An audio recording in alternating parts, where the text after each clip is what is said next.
You are not imagining it. You can be surrounded by people, hearing laughter, seeing faces, and somehow feel more alone than you do in your own room. And the part that messes with your head is this: the loneliness is not caused by a lack of people. It is caused by a very specific kind of social information your brain cannot find in the room. Quick thing before I pull that apart. We are building toward our next subscriber milestone, and your subscription genuinely helps this channel reach people who are quietly dealing with this exact problem. And if this lands for you, hit the like button too. It tells the algorithm this is worth showing to someone who needs it. Now, let us get precise. When you feel lonely by yourself, it is clean. It has edges. You can name it. When you feel lonely in a group, it is contaminated. It comes with shame, confusion, and this extra layer of, what is wrong with me? Everyone else seems fine. That second version is not just stronger loneliness. It is a different psychological state. Here is what is actually happening. Groups do not just contain people. Groups contain a live ranking system, and your nervous system is constantly trying to answer one question that you are not consciously asking. Am I inside the circle or am I near the circle? Most people think loneliness is about connection. It is also about position. Think about this for a second. In a group, you can be physically included but informationally excluded. You are sitting there, but the conversation is not oriented toward you. The jokes are referencing shared history you do not have. The eye contact bounces around you like you are a chair. Nobody is attacking you, but nobody is calibrating to you either. And your brain reads that as, I am not part of the social organism, I am a tolerated object near it. That is why it hurts more than being alone. Because alone, there is no social organism rejecting your signal. In a group there is. Now here is where it gets interesting. Your brain does not measure belonging by how many people are present. It measures belonging by how much your internal state changes other people's behavior. I want you to really sit with that. The deepest marker of connection is not conversation. It is impact. You feel close to someone when your presence makes them adjust. They soften. They lean in. They ask the next question differently because you are there. They remember your preferences. They reference your worldview. They anticipate your reaction. That is not politeness. That is your nervous system seeing proof that you exist inside their model of reality. Groups are brutal because they are low bandwidth for that kind of proof. In a group setting, people run on scripts. They default to safe topics. They chase laughter because laughter is social currency. They perform identity. And when everyone is performing, nobody is tracking subtle signals. So you get a room full of humans, and almost no one is actually mentally touching anyone else. And if you are the type of person who needs depth to feel contact, a group can feel like being starved in a buffet. Food everywhere, but nothing your body can digest. Let me show you a mechanism most people never name. In groups, there is a phenomenon I think of as attention without attachment. Attention gets thrown around like confetti, but attachment is scarce. Someone looks at you, laughs at your comment, maybe even agrees with you, and yet you feel nothing. Why? Because your brain distinguishes between being noticed and being held in mind. Attachment requires continuity. It requires that someone tracks you across time, not just across a sentence. In groups, continuity gets fragmented. You say something, the group reacts, then the topic shifts, then someone else becomes the center, then a side conversation starts. Your nervous system never gets the sustained loop that says, we are with you, stay here, you are safe to unfold. So you end up hyper-aware, scanning for evidence of anchoring and finding mostly flickers. That scanning is not just psychological, it is physiological. It is your threat system trying to detect social safety. Stephen Porges calls it neuroception, the nervous system's unconscious detection of safety or danger. In groups, the cues are mixed. People are smiling, but they are not attuning. They are engaged, but not with you, so your neuroception cannot settle. You become socially vigilant, and social vigilance has a specific emotional taste: loneliness plus self-consciousness. Now notice the pattern. The more people there are, the harder it is to locate stable attunement. So paradoxically, the group can amplify loneliness because the contrast becomes louder.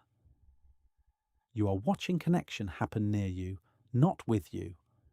That is one of the most painful human experiences: adjacent belonging. But there is another layer, and this is the one that quietly runs your entire life if you have never seen it. In groups, you are not only trying to connect, you are trying to be legible. Legibility is the overlooked currency of belonging. It means other people can quickly understand what you mean, what you are about, what your vibe is, what to do with you. Groups reward legibility because groups are cognitively expensive. When there are multiple people, everyone is managing multiple models at once. Who is joking? Who is serious? Who is sensitive? Who is dominant? Who is safe? So the group prefers people who are easy to categorize. It is not moral. It is cognitive load management. If you are complex, nuanced, quiet, or you speak in a way that does not fit the group's rhythm, you become hard to place. And when you are hard to place, people do something subtle. They reduce interaction not because they dislike you, but because you are a processing cost. This is why you can be a good person and still feel invisible in groups.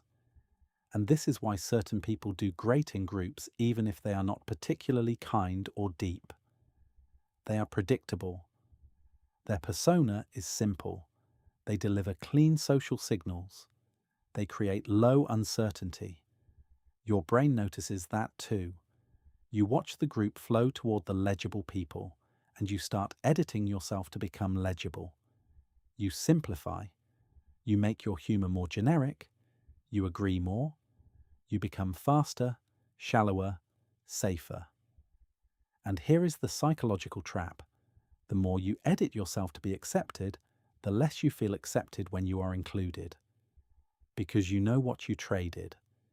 That is the hidden engine of loneliness in groups: self-alienation. It is not just that they do not know you. It is that you are actively preventing yourself from being known. Now, before you blame yourself, let me make this sharper. This is not a personal failure. It is a rational adaptation to group dynamics. Groups punish authenticity when authenticity disrupts harmony. Not always, but often enough that your nervous system learns to minimize risk, so you end up in this weird situation where you have people around you, but you are not present. You are managing an avatar, and avatars cannot feel closeness, only real selves can. Stay with me because the next part recontextualizes everything.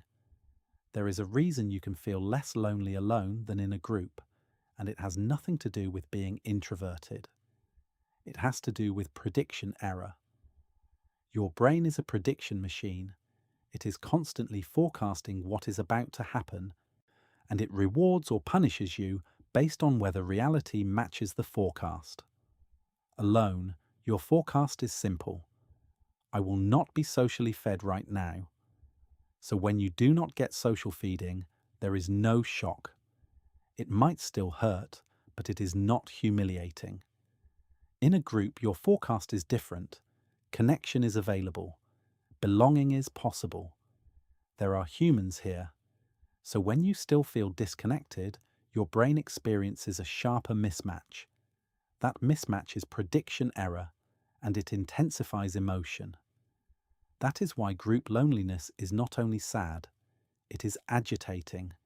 It feels like a glitch in reality. It creates rumination.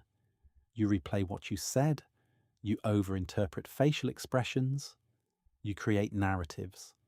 because the brain hates unresolved prediction error. It will generate explanations until it can close the loop. And the easiest explanation, the one your brain will reach for first, is personal defect. I am boring. I am weird. I do not belong. So the group is not only failing to connect with you, it is actively training you into a story of unworthiness through repeated prediction errors. Now watch what happens next. Once you carry that story into the room, you start behaving in ways that make it true. You speak less. You take fewer conversational risks.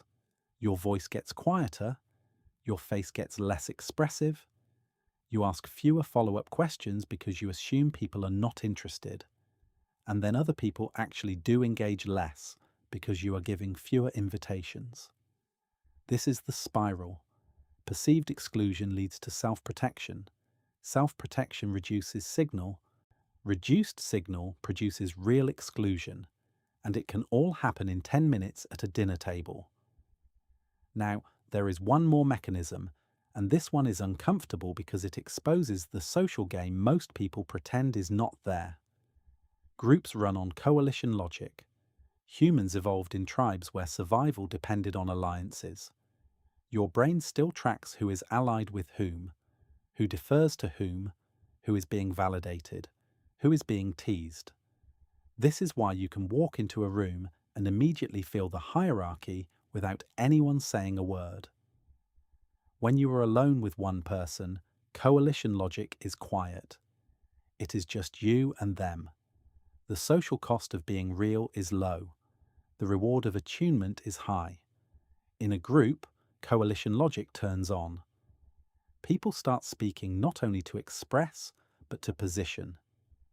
They say things that signal intelligence, virtue, status, humour, and the group subtly rewards the signals that match its identity. If the group identity is, we are carefree and funny, then sincerity can feel like a violation. If the group identity is, we are intellectual and ironic, then warmth can be punished. If the group identity is, we are ambitious and productive, then vulnerability can get ignored. So you might be trying to connect, but the room is playing a different game, identity maintenance. And if your inner state does not match the game the group is playing, you feel lonely because you are not connecting to people. You are connecting to a role system. You are interacting with masks that are protecting the group's identity. This is why some of your loneliest moments are not at parties with strangers. They are in familiar groups where the identity script is strong. The friend group that always jokes, the co-workers who always keep it surface, the family that cannot do emotional truth without turning it into a debate. You are not lonely because nobody loves you. You are lonely because the group has rules that make real contact expensive. Now flip everything I just said. There is a single mechanism connecting all of this, and once you see it, you will stop taking group loneliness personally. The mechanism is this: loneliness is not the absence of people. It is the absence of reciprocal orientation. Reciprocal orientation means two things are happening at the same time. You are oriented toward them, and they are oriented toward you, and both of you know it. It is mutual tracking, mutual investment, mutual adjustment. Groups can be full of interaction but low on reciprocal orientation. Everybody is oriented toward the center, toward the vibe, toward the dominant talker, toward the shared story. Very few people are oriented toward each other, so your nervous system says, I am not held, I am not tracked, I am not necessary here. And that is the core feeling of loneliness, not being necessary in anyone else's mind. Now here is the payoff. If you want a mental model you can use immediately, stop asking, do these people like me? Start asking a colder, more accurate question. Is there reciprocal orientation in this room? You can detect it with 3 signals. Signal 1, repair. When you speak and the room mishears you, does anyone try to fix the misunderstanding, or do they let you float away? Repair is a sign you matter. Signal 2. Follow through. Do people pick up what you said and build on it, or do your comments land and die? Follow through means you are influencing the shared reality. Signal 3. Return. After the topic shifts, does anyone come back to you, even subtly, with a question or a reference? Return is continuity. Continuity is attachment. If those three are missing, you can be in the warmest, nicest group and still feel hollow, because the room is not reciprocally oriented to you. It is oriented around itself.